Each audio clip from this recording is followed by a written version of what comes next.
Today in Shenzhen, I'm joining an international student delegation from Hong Kong University HKU-IESE MBA China Module 2025. With diverse background and global perspective, they're here to experience China firsthand. They are going to see how Shenzhen is driving innovation, industry, and urban transformation.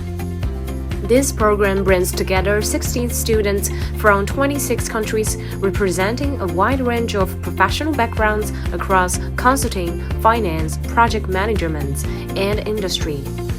Being a professor of HKU-IESE, very early on in the year 2000, we started bringing groups of students to visit China because we understood that if you want to be a world manager, you need to understand what is happening in China. So we observed the changes that were going on. Shenzhen is the first city that moved into the reform in China, and is also one of the most advanced nowadays. I chose specifically this module because I wanted to actually come see BYD. I think it's one thing to talk about it on a theoretical level, and I think it's another thing to actually see it with your own eyes, how impressive the company really is and how open they are to constantly innovating and being better, and their adaptability to so many challenges. Today was super interesting to see how the devices were actually mounted and assembled. Super interesting to see the production line and how from one thing that is different components, it finally gets to be a whole phone.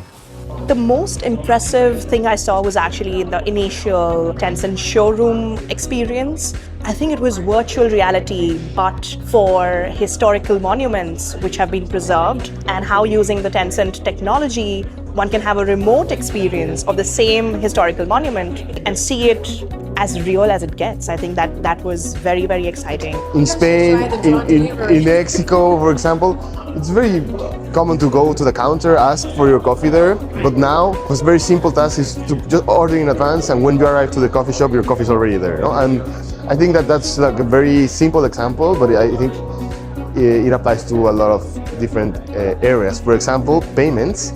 We have been using for the first time WeChat or Alipay, for example, and it's a very seamless experience. It's a great way to make payments more easy and faster, and more secure also. We're learning about all kinds of different countries. We're getting to do all this traveling, and you realize how big the world is, but how similar people are, despite the fact that you're in a completely different country or continent. At the end of the day, almost all businesses are still people businesses, and even though there are cultural differences, I think bonding with people on like a personal level is a through line in global business. First thing is to change some of the misconceptions that most people in the West have about China, the evolution of China or the interest of China. So coming here for a week and seeing what China has achieved, it changed completely their mentality, and it's very different what you see than what you read when you are in the West. As this journey in Shenzhen comes to an end, what stays with these students is more than what they've seen, is how their perspectives changed through first-hand experience, innovation, openness, and connection.